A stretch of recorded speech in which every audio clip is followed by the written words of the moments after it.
what's up guys? It's your boy Shabs. And for this video, magpipishing nga pala tayo. Let's go!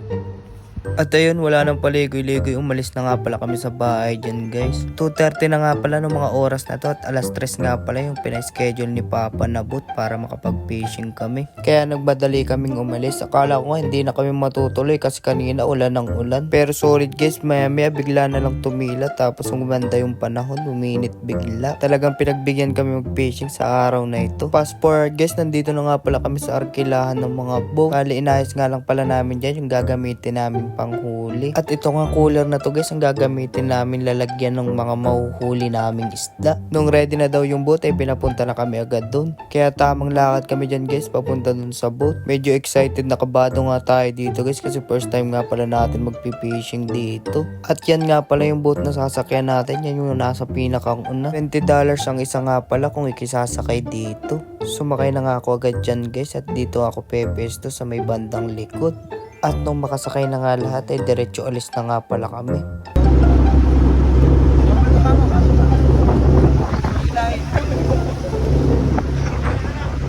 Marikoy, dumating na pala yung sasakyan niya kahapon.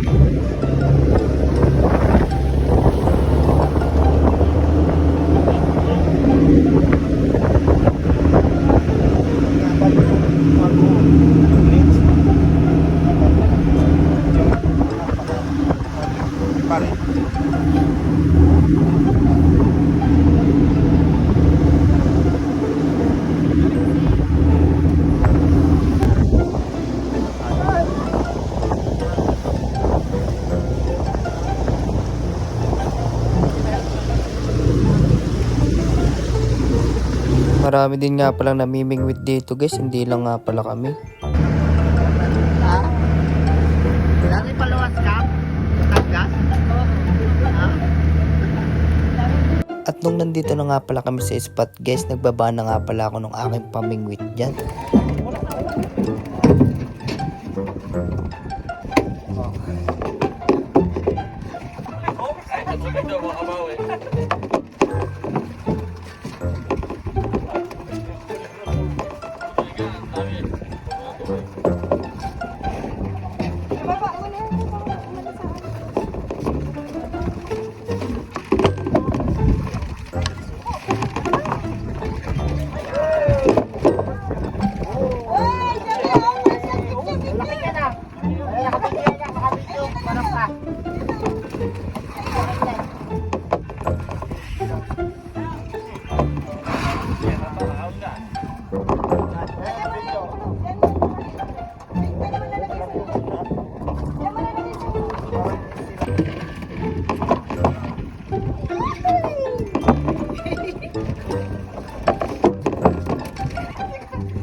Medyo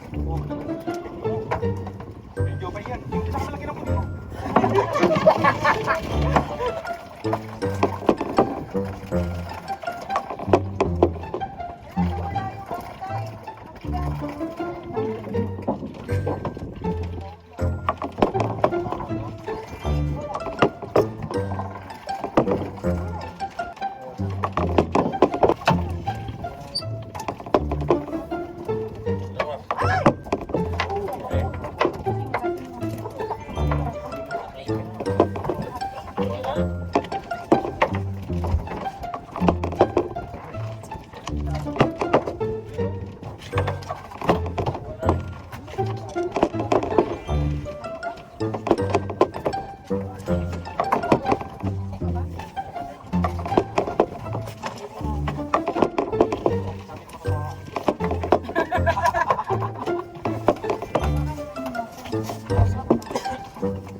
Pinaahon na nga pala sa amin yung aming mga pamingwit kasi tapos na nga daw. Kulang-kulang 5 oras nga pala din kami nandito sa dagat. Hindi ko na na-videoan yung mga ibang huli ko dyan guys kasi ang hirap mag-video dito. Medyo madami nga din tayo nahuli dito guys. Hindi nalugi sa bayad, nag-enjoy ka pa. Kung nga pala yung mga nahuli ko guys, nakalahati nga pala natin yung cooler kong dala.